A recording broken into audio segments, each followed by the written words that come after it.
नमस्कार शेतकरी बंधूंनो, आपला मित्र आपला सहकारी Sanjay Chaudhari, biotic crop solution Jalgaon.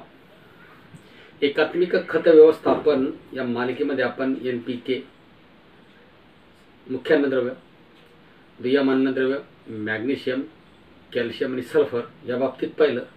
आजच्या भागामध्ये आपण सूक्ष्म अन्नद्रव्य ज्याला आपण मायक्रोन्यूट्रन्स म्हणतो त्या मायक्रोन्यूट्रनच्या संदर्भात जाणून घेणार आहोत। मायक्रोन्यूट्रन हे पिकाला मायक्रो स्वरूपात लागतात। सर्वात महत्त्वाची गोष्ट, मागील 20 वर्षांमध्ये मायक्रोन्यूट्रनचा खप किंवा वापर वाढला। याचं कारण काय? याचं कारण असं आहे, मागील 20 वर्षांमध्ये आपण शेणखत, गावखत किंवा सेंद्रिय खत जी मिळत होती ती आपण टाकण्याचं आपलं प्रमाण कमी झालं। त्याच्यामुळे शेणखतामधून मायक्रो स्वरूपात किंवा सूक्ष्म स्वरूपात जे अन्नद्रव्य मिळत होते ते मिळणे बंद झाले। त्यामुळे पिकाची त्या अन्नद्रव्याबद्दल कमतरता किंवा लक्षणं दिसायला लागली। म्हणून आपण या मालिकेमध्ये सेंद्रिय, जैविक आणि रासायनिक या तिघी प्रकारच्या खतांचा किंवा अन्नद्रव्यांचा वापर करून उत्पादन वाढवणे, जमिनीचा पोट टिकवणे याच्यावर काम करीत आहोत। त्याचं कारण तेच आहे की सहज शेणखतामध्ये तुम्हाला मॅग्नेशियम मिळतं, शेणखतामध्ये कोबाल्ट मिळतं, शेणखतामध्ये गोमूत्रामध्ये कोबाल्ट मिळतं। अक्षरशः इथपर्यंत संशोधन झालेलं आहे की गोमूत्रामध्ये सोनं सुद्धा, ज्याला आपण गोल्ड म्हणतो, गोल्ड सोन्याचे क्षार सुद्धा मिळतात। इथपर्यंत संशोधन झालं। एवढं महत्त्वाचं शेणखत किंवा तुमचं गाई म्हशींचं जे शेणखत होतं एवढं महत्त्वाचं होतं। पण ते आपण आता 10 वर्षापासून आपला त्याचा वापर कमी झाला, म्हणून त्याला आपल्याला मायक्रोन्यूट्रन बाजारातून विकत घेऊन टाकावे लागत आहेत। याच्यामध्ये जर आपण सेंद्रिय खतांचा जर वापर वाढवला तर भविष्यात सूक्ष्म अन्नद्रव्यांची बऱ्याच प्रमाणात गरज कमी होऊ शकते किंवा होते। त्याकरता सेंद्रिय, जैविक आणि रासायनिक तिघांचा वापर करा, उत्पादन खर्च मोठ्या प्रमाणावर कमी होईल। आता आपण सूक्ष्म अन्नद्रव्य विषयावर बोलत आहोत।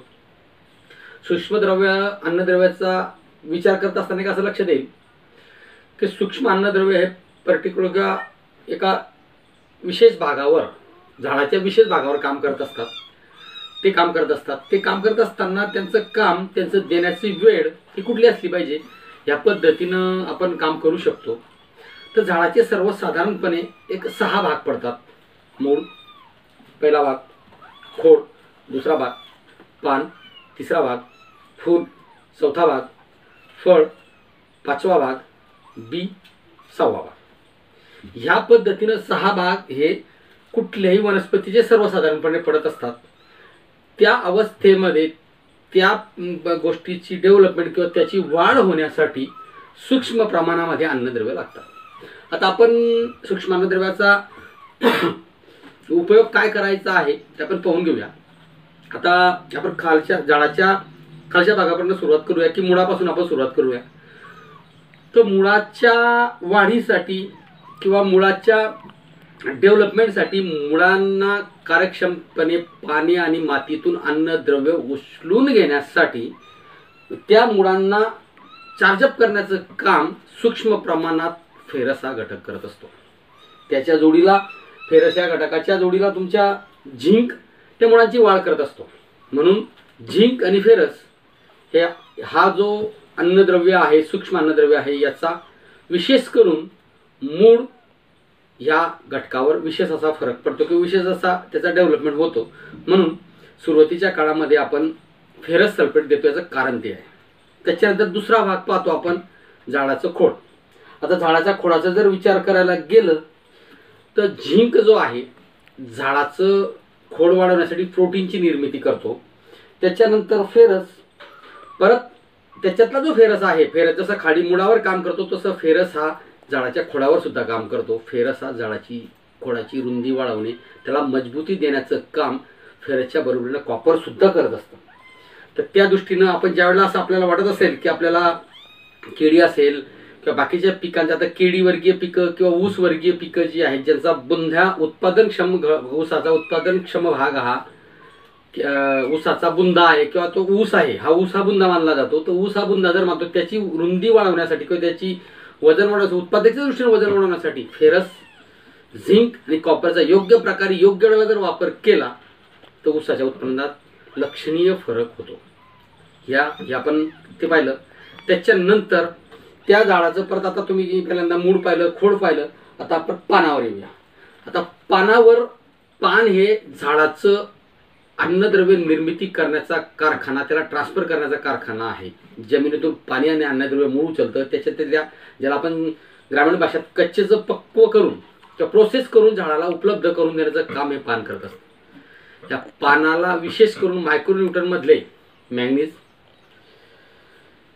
फेरस आणि कॉपर हे 3 घटक, मॅंगनीज, फेरस आणि कॉपर हे 3 घटक क्लोरोफिलची ऍक्टिव्हिटी किंवा कार्यक्षमता वाढवण्यासाठी, जसं सल्फर क्लोरोफिल वाढवण्यासाठी काम करतं, तसं सल्फरच्या बरोबरीनं सूक्ष्म स्वरूपात या 3 घटकांची आवश्यकता असते. त्याच्यामुळे तुम्हाला एक कापूसच्या संदर्भातला एक विषय तुम्हाला मी सांगू इच्छितो. कापसाला साधारणतः 55-60 दिवसांनंतर जर जास्त पाणी असलं तर कापसाच्या पिकाला एक पिवळसरपणा येतो. तो पिवळसरपणा म्हणजे फोटोसिंथेसिस. झाड फोटोसिंथेसिस मोठ्या प्रमाणावर करू शकत नाही, अन्न तयार करू शकत नाही, म्हणून ती कमतरता येते. ती कमी करण्यासाठी फेरसची शिफारस केली जाते, फेरसचा स्प्रे करण्याची शिफारस केली जाते. त्याचं कारण आहे. त्याच्यानंतर आता आपण हे 3 घटक पाहिले. आता चौथा घटक आला फूल. कुठल्याही पिकाच्या पुनरुत्पत्तीसाठी फूल हा घटक महत्वाचा आहे. तर फुलामध्ये कार्यक्षम असणारे मायक्रोन्यूटन मधले 3 घटक, सर्वसाधारण 3 घटक असतात.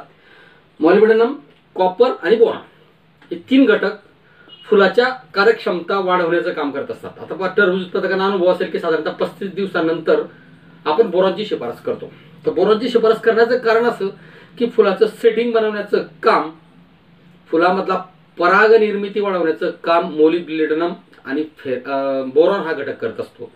त्याच्याकरता बोरॉन हा घटक 35 दिवसानंतर आणि 55 दिवसानंतर हा घटक महत्वाचा ठरतो. तर 55 दिवसानंतर का ठरतो? टरबूज पिकाचा विषय आपण एक एक्झाम्पल किंवा उदाहरण घेतोय. तर 55 दिवसानंतर फळाची सेटिंग झाली पाहिजे, फुलाची गळ झाली नाही पाहिजे, म्हणून बोरॉन वापरलं जातं.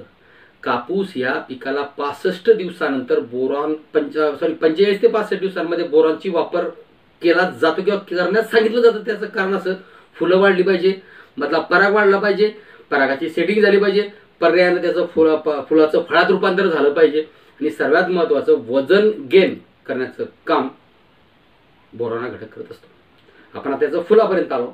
आता फुलानंतर परत फळावर ऍक्टिव्ह किंवा कार्यरत असणारे मायक्रोन्यूटन मधले 3 अन्नद्रव्य, 2 अन्नद्रव्य कुठले? तर ते जे फळावर जे काय याचे जे कार्यक्षम असतात, साधारणतः झिंक, बोरॉन आणि कॉपर. कुठल्याही झाडाच्या फळावर झिंक, बोरॉन आणि कॉपर हे 3 अन्न घटक कार्यरत असतात. तर आपण टरबूजमध्ये पाहिलं की पक्वता येण्यासाठी, गोडाई येण्यासाठी, कलर येण्यासाठी आपण बोरॉनची शिफारस करतो. त्याच्यामुळे तेच कारण त्याचं आहे की ते फळावर ऍक्टिव्हेट करतं. त्याचं ते सर्वात महत्वाचं कारण ते आहे. त्याच्यामध्ये या तिघांचं काम ते मिळून फळाची सेटिंग होत असते. त्याच्यानंतर शेवटचा आणि महत्वाचा भाग, प्रत्येक फळातलं बीचं स्ट्रक्चर बनवण्याचं किंवा ज्याला रचना बनवण्याचं काम, सर्वात महत्वाचं काम बोरॉन हा मायक्रोन्यूटन मधला घटक करत असतो. तर तो कशा पद्धतीने करतो? त्याचं स्ट्रक्चर वाढवतो. आता तुम्ही साधारणतः 60 दिवसाच्या पिरियडमध्ये आपण कापूस या पिकाचं उदाहरण घेऊया. कापूस पिकासाठी आपण परत बोरॉनची शिफारस करतो. तर काय करतो? त्या पिरियडमध्ये कापसाच्या बोंडाच्या कैरीमधला बी, ज्याला आपण सरकी ज्याला म्हणतो, ती सरकी निर्मिती होण्याची प्रक्रिया ती मोठी झाली पाहिजे, ती जाड झाली पाहिजे, त्याच्यामध्ये जास्तीत जास्त अन्नद्रव्य साठले पाहिजे किंवा ती मोठी झाली, त्याच्यातून वजन वाढेल, याच्यासाठी आपण बोरॉनची शिफारस करतो. अशा पद्धतीनं योग्य वेळेला योग्य प्रकारे जर सूक्ष्म अन्नद्रव्य सूक्ष्म स्वरूपात, परत मी तुम्हाला परत सांगू इच्छितो, सूक्ष्म अन्नद्रव्य ही सूक्ष्म स्वरूपातच वापरली गेली पाहिजे. त्याला जास्त अतिरेक वापर करून उत्पादन खर्च वाढवू नका. पुढच्या भागामध्ये आपण सूक्ष्म अन्नद्रव्य कुठल्या पद्धतीची मार्केट उपलब्ध आहेत, चिलेटेड, सल्फर फॉर्म आणि जिप्सम बेस, आणि लिक्विड म्हणजे त्याला आपण तरल किंवा द्रव रूप स्वरूपातली सूक्ष्म अन्नद्रव्य मार्केटमध्ये उपलब्ध किंवा बाजारात उपलब्ध आहेत, त्या संदर्भात पाहू. अशाच प्रकारचे महत्त्वपूर्ण व्हिडिओ पाहण्यासाठी तुम्ही या चॅनलला सबस्क्राईब जरूर करा.